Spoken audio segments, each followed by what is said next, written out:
Hello friends, कैसे हैं आप लोग। मैं एसबी जायसवाल आप सभी का अभियान आईएएस एकेडमी के यूट्यूब चैनल पे बहुत बहुत स्वागत करता हूं। दोस्तों, जो हमने लास्ट क्लास में जो टेक्निक सीखे थे वो थे दो डाइस में जब कोई वन नंबर या लेटर यानी एलिमेंट कॉमन रहे तो कैसे सॉल्व करना चाहिए। आज जो हम लोग सीखेंगे दो डाइस में जब दो कॉमन एलिमेंट हो तो कैसे उसे बनाना चाहिए। ठीक है, जैसे देखिए फॉर एग्जांपल्स सपोज डैट ये डाइस मैं इस तरह से बना रहा हूँ। इसमें आपको तीन फेस दिखेंगे। ठीक है, 1 2 3 1 2 3। अब इसमें मैंने कुछ नंबर लिख दिया 5 3 4। ठीक है, फिर हमने लिख दिया 4 6 3। अब यहाँ पर इसमें देखिए ये दो डाइस जो हैं एक ही डाइस के दो अलग अलग पोजीशन रहेंगे। ठीक है, अब यहाँ पर दोनों पोजीशन में आपको यही बताना होता है। इसमें क्वेश्चन टाइप का ये रहेगा कि फाइंड द अपोजिट ऑफ 5। आपसे ये पूछा जा सकता है, आपसे ये भी पूछा जा सकता है फाइंड द अपोजिट ऑफ 3। ठीक है, तीन के विपरीत संख्या कौन सी है, 5 के विपरीत संख्या कौन सी है, या 1 के विपरीत संख्या कौन सी है। अगर ये पूछा जाएगा तो कैसे सॉल्व करेंगे। तो देखिए यहाँ पर ये दोनों डाइस में जब दो नंबर कॉमन हैं और उसमें खासियत क्या है, ये 3 4 यहाँ पर इंटरचेंज है। ये 3 4 जो है वो क्या हो गया है 4 3 हो गया है। तब ऐसे केस में इसका मतलब हुआ कि डाइस को ऐसे पलट दिया गया। ठीक है, तो यहाँ पर 5 जो ऊपर है यहाँ पर 5 नीचे हो जाएगा। तो इसका मतलब है कि अगर आपसे पूछे कि 5 का अपोजिट क्या होगा तो आप आंसर क्या बताओगे, 6 बताओगे। ठीक है, अब 3 का पूछे या 2 का पूछे, 1 का पूछे, किसी का भी पूछे तब उस केस में क्या करेंगे। तो देखिए जब भी दो डाइस में दो नंबर कॉमन रहे तो जो थर्ड वाला पार्ट होता है ना वो तो एक दूसरे का अपोजिट होता है, ये मैंने आपको बता दिया। बाकी का आंसर कंफर्म नहीं हो पाएगा, आइदर और में लेना पड़ेगा। क्यों? क्योंकि एक तो ये नॉर्मल डाइस है, दूसरा दो डाइस से ज़्यादा तीसरा या चौथा डाइस बना रहता है तो उसमें हम लोग मिला के कन्फर्म कर सकते हैं, बट इसमें कन्फर्म नहीं होगा। क्यों नहीं है हुआ ऐसा वो समझेंगे हम लोग। इसमें बताओ टोटल नंबर कितने दिख रहे हैं, 3 है 4 है 5 है, फिर इसके बाद 3 4 6 है, यानी आपको 4 नंबर दिख रहे हैं 3 4 5 6। तो बचा कौन सा नंबर जो मेरे को नज़र नहीं आ रही है, वो बचा 1 और 2। ठीक है, ये 1 और 2 पीछे छपे होंगे। तो किसके पीछे होंगे, क्योंकि 5 के पीछे 6 है, 6 के पीछे 5 है, तो इन दोनों के पीछे 1 और 2 तो नहीं लिखे होंगे। किसके अपोजिट लिखे होंगे, तो या तो फिर 3 के या तो फिर 4 के। ठीक है, समझ में आ गया। इन दोनों के अलावा और किसी के अपोजिट में ये 1 और 2 नहीं होंगे। जिस तरह से ये नंबर आपको तीनों दिख रहे हैं ये सब एडजेसेंट हैं, तो जो पीछे 1 और 2 होंगे वो भी आपस में एडजेसेंट होंगे, साथ में होंगे। 1 और 2 एक दूसरे का अपोजिट कभी भी नहीं होगा। तो अगर आपसे 3 का पूछ रहा है तो 3 के लिए अपोजिट ये 1 और 2 में से कोई भी हो सकता है। नॉट श्योर ये 1 ही होगा या 2 होगा। ठीक है, इसी तरह अगर आपसे पूछे फाइंड द अपोजिट ऑफ 4, ठीक है, 4 के विपरीत संख्या क्या होगी, तो यहाँ पर इसमें भी 4 के अपोजिट में ये 1 2 होंगे तो आप 2 और 1 लिख सकते हैं। ठीक है, अगर आपसे पूछे कि 1 के अपोजिट क्या होंगे तो ऐसे केस में 1 किन के अपोजिट जाएगा, या तो 3 या तो 4 के, है ना, यही दोनों में से होगा। तो आप यहाँ पर 3 और 4 ले सकते हैं। फिर अगर पूछ ले आपसे कि फाइंड द अपोजिट 2 के अपोजिट कौन है, तो ये 4 और 3 हो जाएंगे। ठीक है, तो मेरे कहने का मतलब ये हुआ कि अगर आपसे पूछे जब किसी दो डाइस में दो नंबर या लेटर यहाँ पर साथ में कॉमन रहे तो थर्ड वाला एक दूसरे का अपोजिट होता है, ये 100% कन्फर्म है। बाकी का आंसर आपका आइदर और में ही बनेगा। ये आइदर और कब कंफर्म होगा, जब तीसरा या चौथा डाइस भी बना रहे। दो डाइस में ये कंफर्म नहीं होगा, तभी होगा जब ये डाइस क्या रहे, स्टैंडर्ड डाइस रहे। ठीक है, तो ये स्टैंडर्ड तो है नहीं। स्टैंडर्ड डाइस मैंने क्या बताया था कि 1 के अपोजिट 6 होते हैं। ठीक है, 2 के अपोजिट 5 होते हैं, 3 के अपोजिट 4 होते हैं। तो 3 के अपोजिट 4 है तो 3 4 एक साथ दिखना नहीं चाहिए, यहाँ पर दिख रहा है, तो ये नॉर्मल डाइस है, इसलिए ये जो है आंसर कंफर्म नहीं कर पाएंगे क्योंकि स्टैंडर्ड डाइस तो हुआ नहीं। ओके, अब मैं दूसरा एग्जांपल भी देता हूँ आपको। यहाँ पर एक और प्रैक्टिस करवा देता हूँ, आप समझेंगे वहाँ पर। इसमें क्या करेंगे, मैंने मान लिया 6 लेटर। ठीक है, वो है आपका P T U और फिर मैंने ले लिया P R और U, ठीक है। अब इसमें मैं अगर आपसे पूछूं कि आप बताओ कि यहाँ पर किसी की भी लेटर का अपोजिट आपसे पूछा जा सकता है, ठीक है। कोई एक ही क्वेश्चन देखिए आते हैं एग्ज़ाम में। अब अगर मैं आपसे पूछूं कि आप बताएं यहाँ पर R के अपोजिट कौन से हो सकते हैं, अगर आपसे पूछा जाए कि बताओ S किसके अपोजिट जाएगा, अगर आपसे पूछा जाए कि बताओ U के अपोजिट क्या होगा, मतलब बहुत सारे डिफरेंट हो सकते हैं। तो कैसे निकालेंगे, तो आप देखिए इन दोनों में खासियत क्या है। इन दोनों में दो लेटर कॉमन है, P यहाँ भी है, यहाँ भी है, U यहाँ भी है, यहाँ भी है। दो लेटर जब कॉमन रहते हैं तो थर्ड वाला एक दूसरे का क्या होता है, अपोजिट होता है। तो थर्ड यहाँ पर कौन है, T, और इधर कौन है, R। तो यहाँ पर अगर आपसे पूछेगा R का तो आप कंफर्म लेंगे T, ठीक है। T का पूछेगा तो R होगा। ये दोनों एक दूसरे के अपोजिट होंगे, कंफर्म है। अब यहाँ पर बताओ कितने टोटल लेटर दिखे, P दिखा, U दिखा, R दिखा, T दिखा, 4 लेटर दिख गए। तो 2 लेटर बचे कौन, मैंने P से U तक का 6 लेटर पे मान के बनाया, ठीक है। तो फिर 2 लेटर कौन से बच गए, तो एक बच गया आपका Q और दूसरा बच गया S, जो यहाँ दिख नहीं रहा है, ठीक है।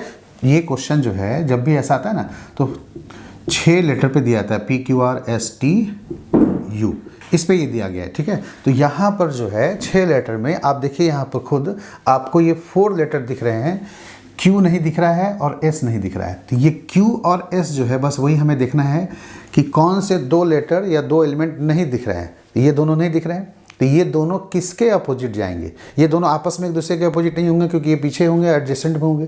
तो ये किसके अपोजिट जाएंगे, तो R और T के तो नहीं जाएंगे क्योंकि R और T खुद एक दूसरे का अपोजिट है। तो ये दोनों जो है अपोजिट जाएंगे किसके, तो यहाँ पर P और U के। अब P के जाएंगे, कंफर्म कैसे नहीं हो पाएगा ना, क्योंकि यहाँ पर सिर्फ 2 ही डाइस है, तीसरा डाइस होगा तब तो कंफर्म होगा। तो इसलिए बाकी का आइदर रो लेना पड़ेगा। तो जब आपसे पूछेगा S का अपोजिट तो P और U में से लेंगे, ठीक है। अगर आपसे पूछेगा U का अपोजिट तो Q और S में से लेंगे, ठीक है। फिर अगर यहाँ पर पूछ दे आपसे सपोज डेट P का अपोजिट बताएं, ठीक है, तो P के लिए भी आपका यही होगा S और Q। आपसे पूछ सकता है S की जगह Q का अपोजिट, ठीक है, किसी का भी पूछेगा तो इस तरह से आंसर आपको U और P में से लेना पड़ेगा, ठीक है। S और Q बाहर दिख रहे हैं, मतलब पीछे दिख रहे हैं किसके, तो या तो P के या तो U के। तो अगर S P का अपोजिट हुआ तो फिर U चला जाएगा Q का अपोजिट, ठीक है। इसलिए मैंने इन दोनों को इंटरचेंज करके लिखा है, ठीक है। U अगर Q का अपोजिट है तो फिर S चला जाएगा P के। तो इस तरह से यहाँ भी लिखा हुआ है। तो आपको आइदर और ऑप्शन देंगे, उसी में से आपको बनानी पड़ेगी, ठीक है। कन्फर्म यहाँ पर इनका नहीं आएगा, बस जो आएगा कन्फर्म वो इनका आएगा, ठीक है। उम्मीद करता हूँ ये चीज़ समझ में आ गया होगा। अब हम लोग आते हैं थर्ड वाली। थर्ड वाली में क्या था, नो कॉमन का था केस, ठीक है। जब कोई भी एलिमेंट कॉमन ना रहे, है ना, इसमें अलग रहे, इसमें जो रहे वो बिल्कुल अलग रहे, तब उस कंडीशन में कैसे क्वेश्चन को सॉल्व करना चाहिए, ठीक है, वो हम लोग देखते हैं।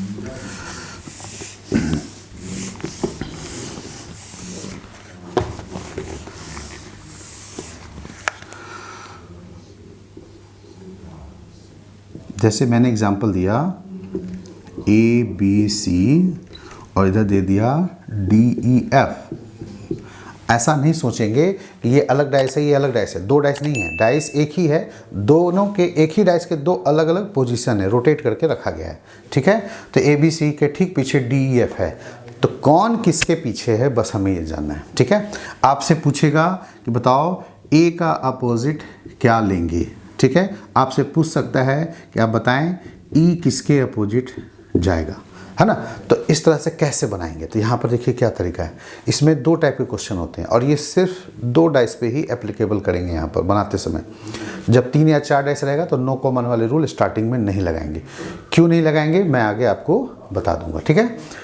अब यहाँ पर देखिए, इसमें जब भी ऐसा कंडीशन हो, दोनों डाइस में बिल्कुल न्यू हो, कोई कॉमन ना हो, तो आप ऊपर वाले का ऊपर वाला ले लीजिएगा अपोजिट में, लेफ्ट वाले का राइट वाला, और इधर राइट है उसका लेफ्ट लीजिएगा। मैं यहाँ पर लिख देता हूँ अप का अप, ठीक है, ये एक दूसरे का अपोजिट हो जाएंगे।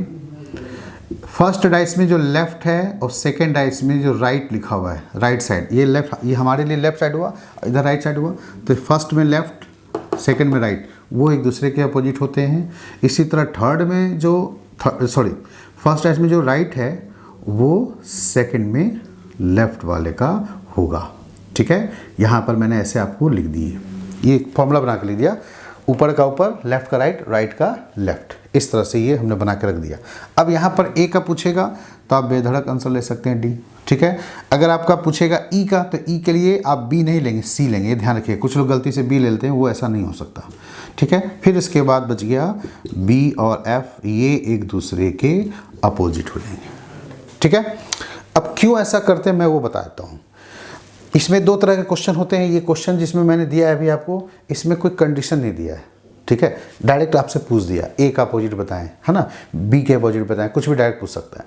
लेकिन कभी कभी कंडीशन रख देते हैं, तो उस कंडीशन में फिर कैसे होगा वो मैं बताऊंगा। तो सबसे पहले आप इसका क्यों हमने लेफ्ट का राइट लिया, राइट का लेफ्ट लिया, वो मैं आपको पहले बता दूँ। ठीक है, देखिए यहाँ पर जो कंडीशन अप्लाई हो रहे हैं, ए और डी एक दूसरे का अपोजिट है। मैं कहूँ इस वाले डाइस को अगर हम ऐसे पलट के रखें या इधर वाले को हम पलट के रखें, मैं इधर ही बना देता हूँ आपको। अगर मैं इधर वाले को पलट के रखता हूँ तो जो मेरा बी और सी है वो सी और बी हो जाएगा। ठीक है, और ए ऊपर है वो ए नीचे आ जाएगा। तो ए के अपोजिट कौन है, डी, वो डी ऊपर हो जाएंगे। बात समझ आ रही है, मैंने क्या बोला, ये हमने इसको पलट दिया, बी सी है तो ये हो जाएंगे सी बी। अब आपको तुलना करनी है ये वाली से और ये वाली से, क्योंकि इसमें एक लेटर जो है वो कॉमन है, डी कॉमन हो गया, बाकी दोनों डिफरेंट हो गए। तो हमने याद कीजिए पिछले वीडियो में मैंने बताया था, जब एक एलिमेंट कॉमन हो तो क्या करते हैं, क्लॉकवाइज रोटेट करते हैं। तो यहाँ डी से आप क्लॉकवाइज रोटेट करेंगे तो क्या मिलेगा, डी से जब मैं क्लॉकवाइज रोटेट करूँगा तो बी मिलेगा, उसके बाद सी मिलेगा। इस वाले में भी अगर आप डी से क्लॉकवाइज रोटेट करेंगे तो डी के नीचे डी लिखा और फिर क्या मिला, एफ और ई। ठीक है, अब आप देखिए बी के अपोजिट क्या हो गए, एफ, सी के अपोजिट क्या हो गए, ई, और जो बच गया मेरे पास वो तो मैं डी और एक दूसरे का अपोजिट है ही, लेकिन इस केस में जो बच जाता है वही होता है डी का अपोजिट। ठीक है, अब यहाँ पर भी देखिए मैंने बी का क्या लिया था, एफ, फिर सी के लिए क्या लिया था, ई, वही आंसर आ रहा है ना। तो इसलिए यहाँ पर जब भी कोई भी कॉमन ना हो एलिमेंट तो आप क्या करेंगे, वहाँ पर ऊपर वाले का ऊपर वाला लेंगे और फिर लेफ्ट का राइट ले लेंगे। ये लेफ्ट है, ये राइट साइड है, तो बी और एफ एक दूसरे का अपोजिट हो गया। इसमें जो राइट है फर्स्ट वाले में और सेकंड वाले में जो लेफ्ट है वो यहाँ हो जाएगा, एक दूसरे का अपोजिट ही हो जाएगा। ठीक है, तो इस तरह से आंसर बनाएंगे। अब इसमें दूसरे टाइप के क्वेश्चंस होते हैं, उसमें कंडीशंस दिए रहते हैं। जैसे अगर क्वेश्चन में इसी में बोलूँ, अगर क्वेश्चन में ही लिखा हुआ है कि if A is opposite to F, if A is opposite to F, यदि ए एफ का अपोजिट हो तब ई किसके अपोजिट होगा। तो अब पहले तो ए और डी का मैंने अपोजिट करके बना दिया, अब ए के लिए बोल रहा है एफ अपोजिट है, तो फिर क्या करेंगे भाई, तो उस केस में ई का अपोजिट फिर सी होगा या कुछ और होगा, वो हमें देखना पड़ेगा। तो उस केस में क्या करेंगे, ए ऊपर लिखा हुआ है ना, तो एफ को हम लोग रोटेट करके भी ऊपर ले आएंगे, मतलब दोनों का पोजीशन जो है वो मैं सेम कर दूंगा। ठीक है, सेम करेंगे तो फिर हमें दिक्कत नहीं होगी यहाँ पर बनाने में। ठीक है, जैसे मैं यहाँ पर आपको लिख दूँ, कंडीशन यहाँ पर साथ में लिख दे रहा हूँ, मैं एक इसी में करता हूँ, फिर एक दूसरा क्वेश्चन भी दूंगा। If A is opposite to F, ठीक है, then E is opposite to question mark. ठीक है, ए एफ के अपोजिट है तो फिर ई के अपोजिट में कौन से होंगे, ये हमें जाननी है। ठीक है, तो ऐसे में आप क्या करेंगे, आप जो है एफ को रोटेट करके, जैसे आप यहाँ एफ लिखा हुआ है ना, इसको आप रोटेट करके ऊपर ले आओ। ठीक है, जब आप ऊपर लाओगे तो एफ आप ऊपर हो जाएगा, डी इधर आ जाएगा और ई इधर हो जाएंगे, ये इस तरह से होंगे। ठीक है, एफ को ऊपर किया तो डी और ई ऐसे हो गए, और ये जो आपका है जैसे है वैसे ही रहेगा, ए इधर है, बी इधर है और सी इधर है। ठीक है, ये जैसे ही है।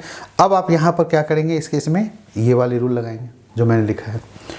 ठीक है, अप का अप यानी ए का अपोजिट एफ हो गया। ठीक है, लेफ्ट के लिए राइट और राइट के लिए लेफ्ट, तो फिर बी का अपोजिट यहाँ पर ई हो जाएगा और सी के अपोजिट जो है वो डी हो जाएंगे। ठीक है, इस तरह से ये कंडीशन यहाँ पर अप्लाई होगी। ठीक है ना। तो यहाँ पर जो पूछा गया है ई का अपोजिट, तो यहाँ पर आप क्या लेंगे, बी लेंगे। पहले ई का अपोजिट क्या आ रहा था, सी आ रहा था। अब कंडीशन के साथ दे दिया तो कंडीशन के साथ में क्वेश्चन चेंज हो जाएंगे। वो तो भाई कुछ भी लिख के दे सकता है, आपको माना हुआ रहता है। यहाँ पर आपको लिख से सकता है कि B is opposite to D, ऐसे भी दे सकते हैं। तब ई का अपोजिट क्या होगा, तो फिर बी को रोटेट करके ऊपर लाएंगे। ठीक है, डी ऊपर है ना, तो इसलिए बी को भी ऊपर करके लाएंगे। अब बी और डी एक दूसरे के क्या हो गए, अपोजिट हो गए, तो फिर ये रूल्स लगा दीजिए। ठीक है, तो जब बी ऊपर आएगा तो ए इधर आएगा, तो ई के लिए अब ए अपोजिट हो जाएगा। ठीक है, तो आप जब 2-4 क्वेश्चन इससे प्रैक्टिस कर लोगे तो फिर उस केस में क्या होगा कि आप खुद जो है बिना पेन पेपर यूज किए हुए डायरेक्ट आप क्वेश्चन को सॉल्व कर लेंगे। ठीक है, बस थोड़ी बहुत प्रैक्टिस की ज़रूरत होती है। और एक ही क्वेश्चन आता है, एसएससी में हो चाहे पुलिस में हो, ज़्यादा क्वेश्चन जाते नहीं। कभी कभार 2 क्वेश्चन किसी दूसरे एग्जाम में मिल गए तो और अच्छा है। तो ये आसान टॉपिक होते हैं, इस टॉपिक को टफ नहीं लेंगे। ठीक है, ये सब क्लोज डाइस में ही ऐसे होते हैं। ठीक है, तो मैंने आपको भी कंसेप्ट 2 वीडियो में समझा दिया कि आपको एक कॉमन रहेगा तो कैसे बनानी है, 2 कॉमन होगा तो कैसे बनाएंगे, और नो कॉमन में कैसे बनाएंगे। नो कॉमन हमेशा मैं फिर से बोल रहा हूँ, ध्यान रखेंगे इस बात को, जब डाइस 3 या 4 बने रहेंगे तो आपको नो कॉमन वाली रूल स्टार्टिंग में नहीं लगानी है। क्यों नहीं लगानी है, क्योंकि इसमें आपने ए डी ले लिया, बी और एफ ले लिया, सी और डी ले लिया। कंडीशन अगर दे देगा तो ए का एफ भी तो हो सकता है, तो आपको तो नहीं मालूम 3 या 4 डाइस में कि नो कॉमन में कौन सा कंडीशन लागू है। इसलिए 3 या 4 डाइस बने रहे तो आप वहाँ पर एक कॉमन वाली रूल ही लगाएंगे या 2 कॉमन वाली। ठीक है, उसी के हिसाब से बनाएंगे, आपको बन जाएगा। तो चलिए नेक्स्ट में हमें अभी क्लास में मैं आपको 3-3 डाइस 4-4 डाइस का प्रैक्टिस करवा देता हूँ। ओके, चलिए बहुत बहुत धन्यवाद आप सभी का।